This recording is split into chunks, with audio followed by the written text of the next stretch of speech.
All righty, starting to get a little bit quiet. I think it's about 10 minutes.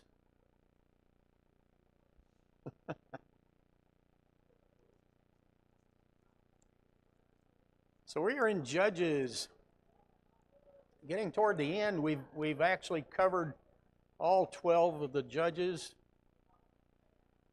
But the writer of the book uses these last chapters, chapter 17 through 21, to kind of wrap up. And in the process of wrapping up, he's telling us about the decline first of the spiritual situation throughout the country, and then he will deal with the moral kind of situation through the country. So I titled this one, The Decline of the Religious Part of Israel. If you didn't get a handout, Tony's got some, I think Tim's got some. So if you'll wave your hand and let them know, they'll get you a copy of the handout. Chapter 17 starts with, now there was a man named Micah from the hill country of Ephraim, and he said to his mother, the 1,100 shekels of silver that were taken from you, and about which I heard you utter a curse, I have the silver with me. I took it. And his mother said, the Lord bless you, my son. When he returned the 1,100 shekels of silver to his mother, she said, I solemnly consecrate the silver to the Lord for my son to make a carved image and cast an idol. I will give it back to you. So he returned the silver to his mother, and she took 200 shekels of the silver and gave it to a silversmith who made an image and an idol. And they put them in Micah's house. Now this man, Micah, had a shrine, and he made an ephod and some idols and installed one of his sons as a priest. What is wrong here?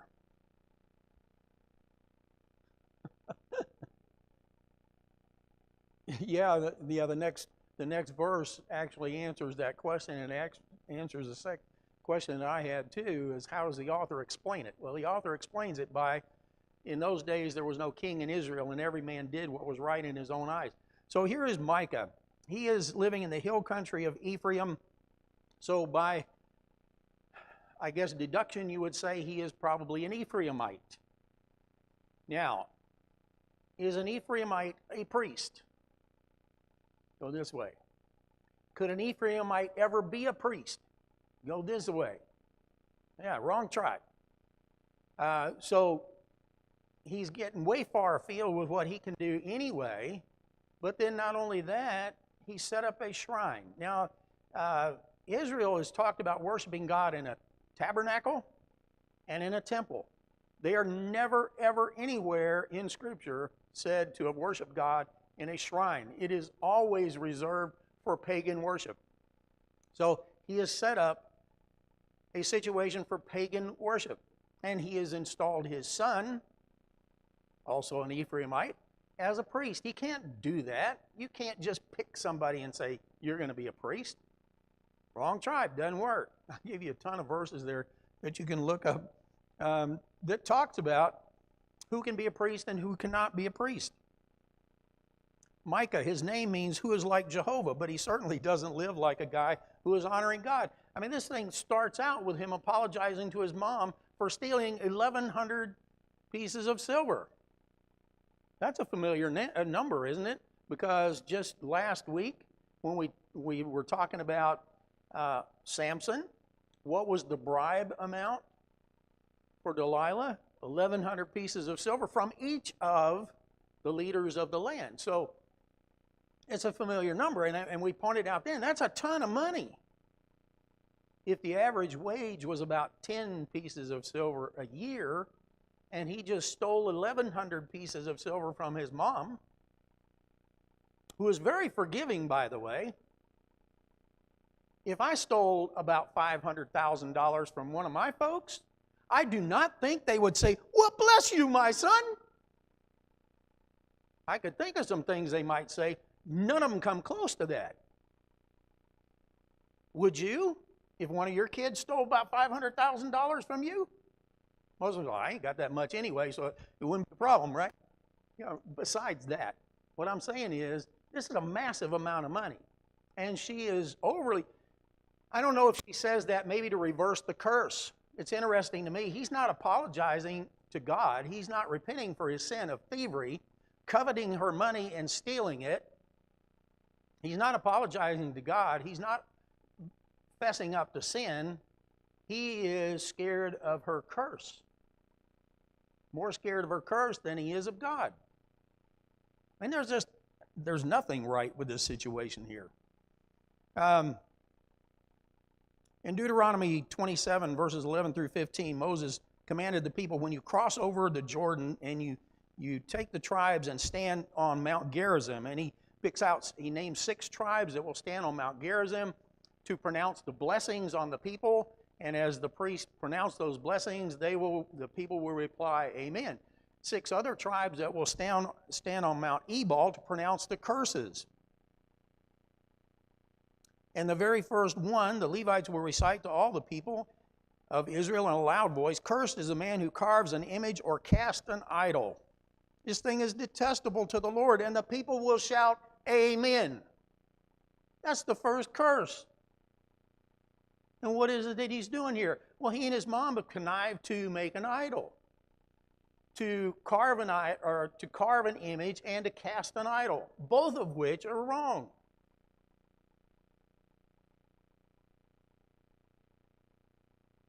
Micah's son could not be a priest. He was not from Aaron's descent. Every priest is a Levite, but not every Levite is a priest, right? Go this way. Yeah. Levites were those descended from Levi. Levi was the 3rd son of Jacob by his wife Leah. And then his descendants were 3. Let me see. His sons were Gershon, Kohath, and Merari. Moses and Aaron were from Amram, who was from Kohath. Now, out of all those of Levi, they were all Levites. But only one group of people in amongst that whole bunch were priests, those descended from Aaron. All the other Levites had jobs similar in supporting roles of the priest, but they were not priests, and they could not be priests because they were not descended from Aaron. So, as I said, why is this taking place? Well, it's taking place because in those days there was no king in Israel, and every man did what was right in his own eyes. The thought being that if there was a good king like David who was in charge here, the people would not allow things like this to happen in their homes. They would instead follow God's law. This is a sad editorial about the nation's apostasy. People were doing whatever they wanted to do, and they were ignoring what was right in the eyes of the Lord. And I gave you a ton of verses too. The Israelites were taught to follow what is right in the eyes of the Lord. It says that in Exodus 13 and in Deuteronomy 12. In Deuteronomy chapter 12, it says it over and over again. And then in chapter 13, same thing. And in chapter 21. And numerous times in 1 Kings, 2 Kings, and 2 Chronicles. So over and over and over again. Do what is right in the eyes of the Lord, not as what is right in our eyes. And unfortunately, I think our nation is just about as bad as they are, everybody wanting to do what we think is right, and not necessarily what the Lord says is right. So the Levitical order, like I said, descendants of Levi, and so hence the tribe of Levi. Now, the interesting thing about the Levites is they had no land possession. Instead, there were 48 cities that were set up where the Levites would reside. And then they would rotate in to Jerusalem to fulfill, usually a month at a time is the way I understand it. They would rotate in to fulfill their job as priests or as other Levites, serving the temple and that entire complex, or as this case in Shiloh, the tabernacle, before we get a temple later. So they rotate in and out from these various cities. Let me see here.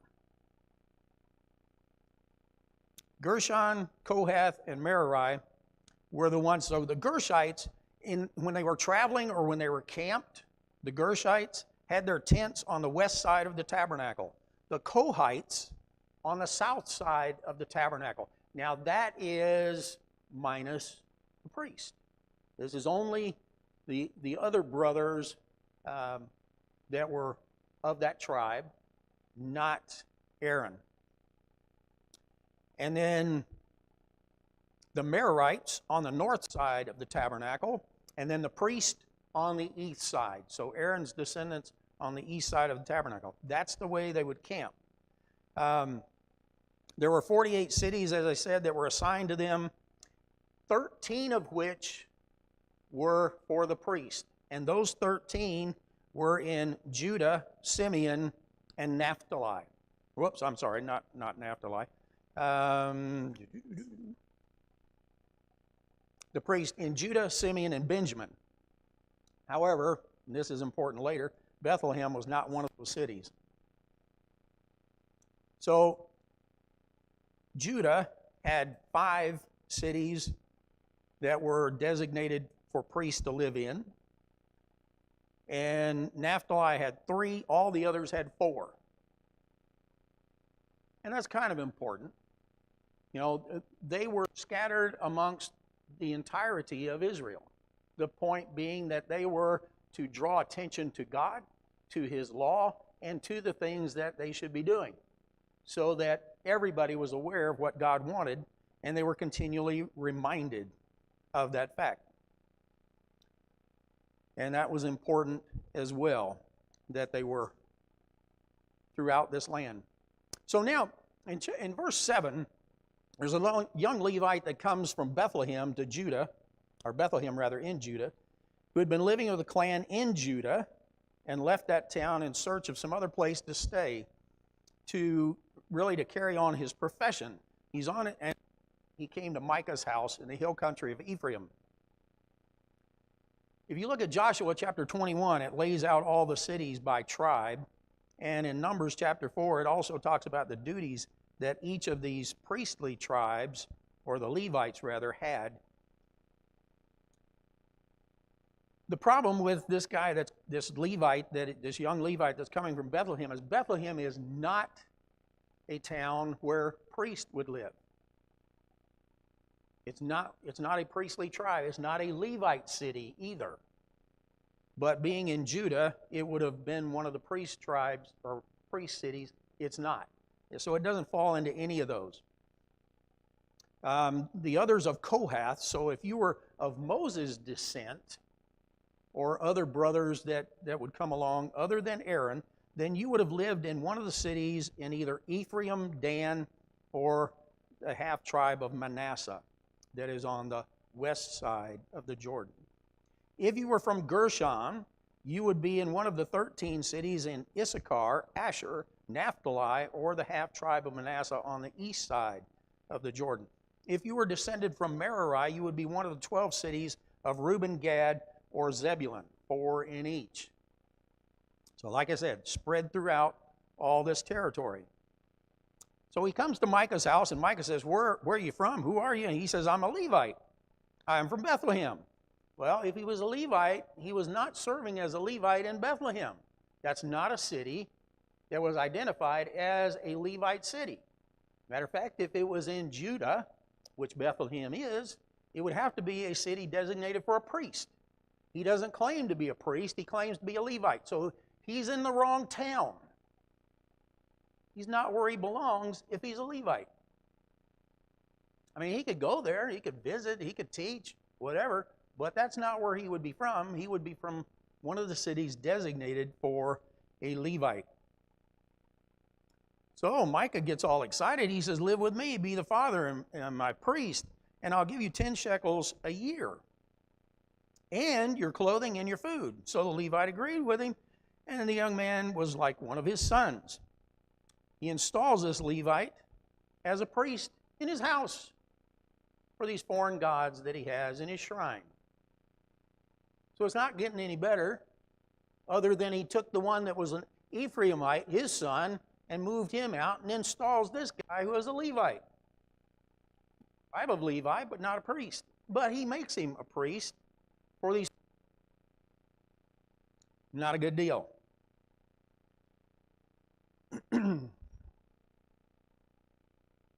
According to, what is it? I don't have it right here with me, but the deal for impersonating a priest, yes, I do.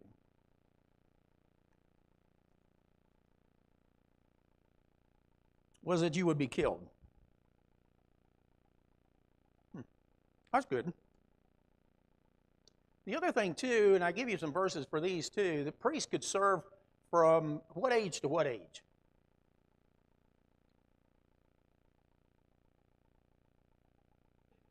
What age to what age could priests serve?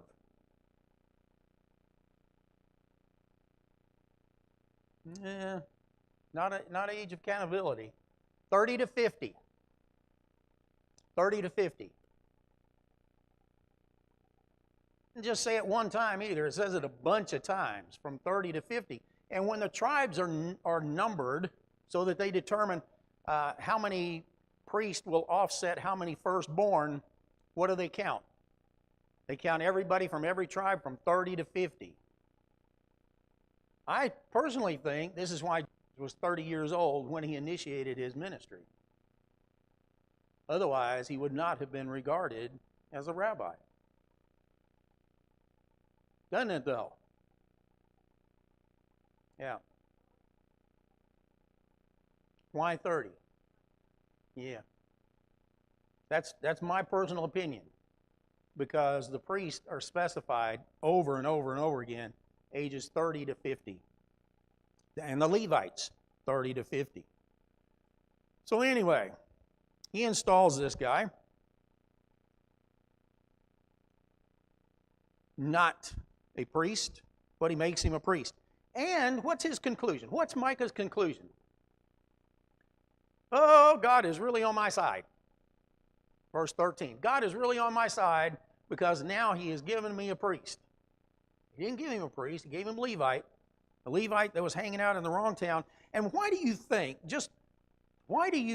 a Levite would be living in a town where he is not supposed to be living?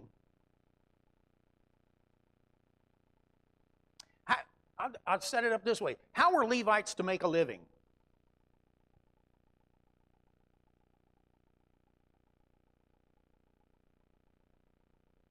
Exactly. The priest and the Levites were to live off the people. The money that was collected at the temple, the sacrifices that were brought to the temple, the priest and the Levites received portions of all of that. Well, if you are a Levite and you're living in one of these towns out here and the people are not taking care of you, what do you got to do? You got to pack up. Well, this guy didn't want to be a thief, but that's an option. I guess he could be a thief. But instead, he's out making a living. He's making a living in Bethlehem, and apparently that was not doing exactly what he wanted. So he's off seeking greener pastures, and now he's found with this guy named Micah who's going to pay him to be his priest. What a good deal, right? Oh yeah, good deal. But there again, the nation is falling apart. The next chapter starts with the same line. In those days, there was no king in Israel. It doesn't complete the sentence like the others, so every man's doing what was right in his own eyes, but it kind of leads you to that. So the Danites, they're seeking a place that they might settle because they really hadn't done what they were supposed to do. It's like they have no possession. But if you remember, in chapter 1, it says the Amorites confined the Danites to the hill country, would not allow them to come down to the plain. And that was even written back in Joshua when they were assigned land in Joshua 19, verses 40 through 48. Lot came for the tribe of Dan, clan by clan, the territory, and it includes, it lists off all the cities, of which Zorah and Eshtaol are two of the ones up front. But then there's a parenthetical note that says, but the Danites had difficulty taking possession of their territory. Dan was the fifth son born to Rachel's handmaid Bilhah. You'll find that in Genesis 30, 1 through 6. Not a large tribe, according to Numbers 139, but it was given choice territory. But it did not assert its right. It did not carry through. Just like the first of Judges says, a lot of tribes didn't follow through. They did not conquer the land that they were supposed to. Instead, they were hiding up in the hills. But now they decided they want some land. So why not look in the territory that God has assigned you? No, we're going to go look and see if we can find us a spot. If God has assigned you some territory and you refuse to go in and fight and take it, then what have you done to yourself? You've hurt yourself. That's right. You've actually robbed yourself of the territory that God said you should have. And it was choice territory. But what else have they done? Who else have they robbed by not taking that territory? They've robbed God, and who else, kind of by extension, have they robbed?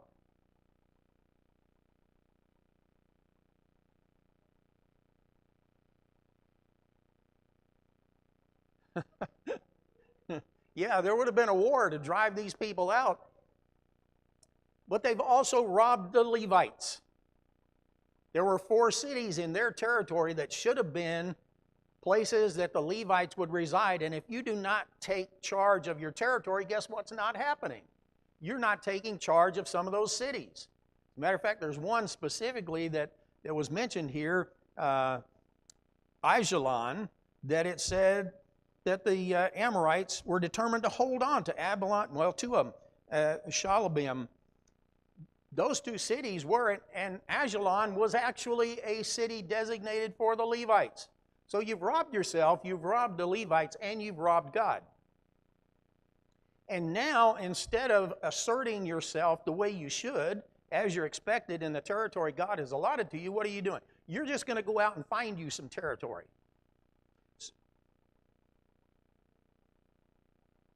They didn't get their inheritance because they didn't bother to fight for it. Instead, they ran off into the hills and hid. Exactly. Exactly. Because as it said over and over again toward the end of Joshua, no promise of God had ever failed. And he's not going to fail now. If they had done what they were supposed to do, gathered themselves together, talked to God, and asked for his guidance and his leadership, other tribes would have joined them, as Simeon did with Judah, to fight. Bunch of cowards. But now they're going to find some people that don't know about fighting and see if they can wipe them out. And so they take off. We don't really know if anybody pointed them in the right direction or not, but Philistines, at least from Samson's time, are probably encroaching on this territory too. And so as opposed to fighting with the Philistines, they just decided to go elsewhere. So they pick out 5 guys from Zorah and Eshtaol. Those should be familiar because Samson was from that area. And they tell them to go off and find us some territory. They select valiant warriors, valiant men or warriors or able-bodied men, depending on the translation that you have. The word is translated either men of strength, men of wealth, or noblemen.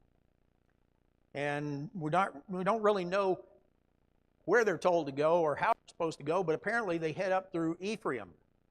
And in going up through Ephraim, they encounter the house of Micah.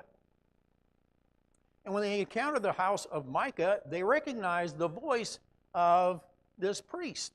Well, not priest, but Levite, who's been now installed as a priest. And so they ask him, what are you doing here? And so he goes ahead and he explains to them. We don't know how they recognize him. Maybe they had met him in Bethlehem. Maybe he visited their area when he was looking for a new place to settle. Perhaps even he is the grandson of Moses, and so he was a well-known character. I say that because chapter 18, toward the end, we'll find out of his name and his lineage. So the Levite gives credit to Micah for his situation. He also says his allegiance is to Micah. And they ask him, says, well, we're going to go on this trek to find new land. Would you inquire of God and see if God is on board with this? This priest that's not a priest says, go. God's over this. There's nothing to indicate that he asked God. There's nothing to indicate that God gave him a message. He just responds, yeah, go. God's watching over this. Well, in truth, God is watching over all of it. But that's not exactly what they'd asked, and that's certainly not what he's... Now what has he done? I mean, he spoke where God has not spoken.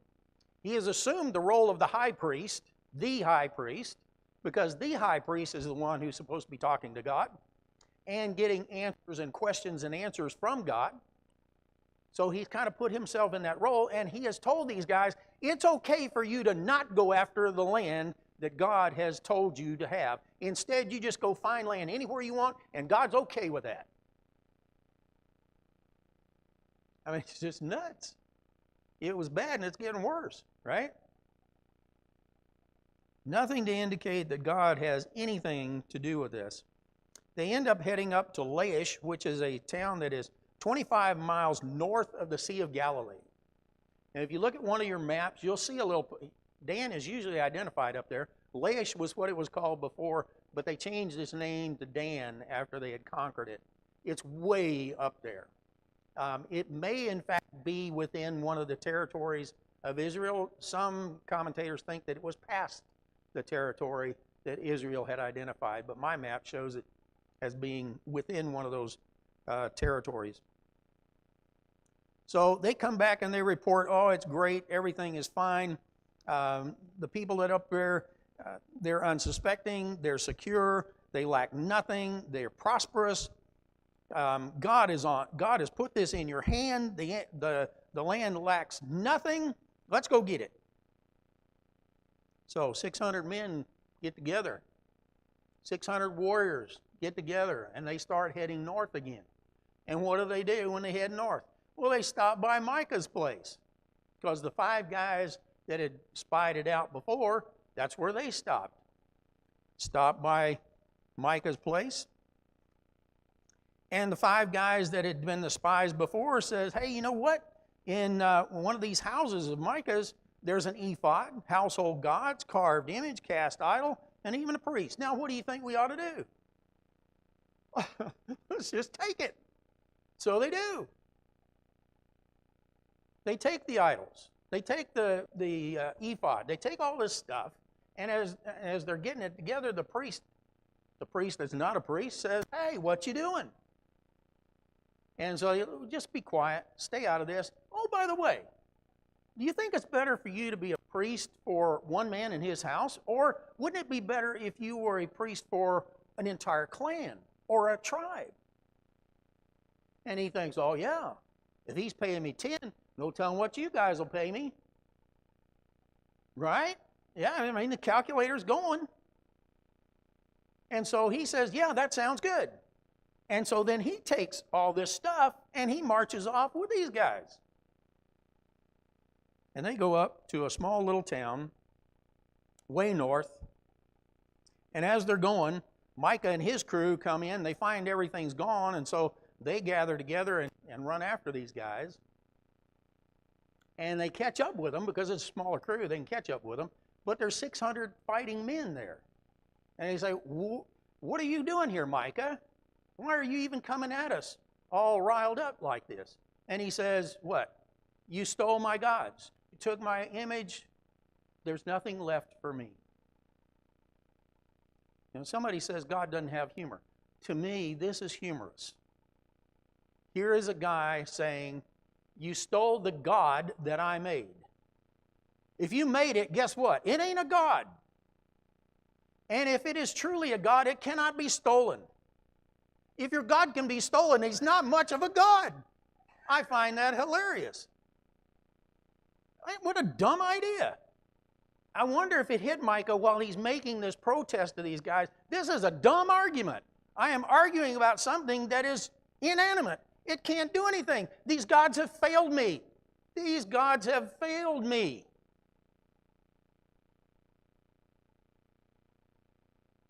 He turns around and hightails it back because the force. Now, I'm going to cut off right here. And we're going to wrap this one up next week, but we will get into the next part, which is probably even, I guess, more sad than what we've got right now. Anyway, thank you for your attention today. We'll pick up with Micah. Well, actually, we're kind of done with Micah now. But we'll start with Micah, and then we'll get into Jonathan and wrap up chapter 18 and get into chapter 19.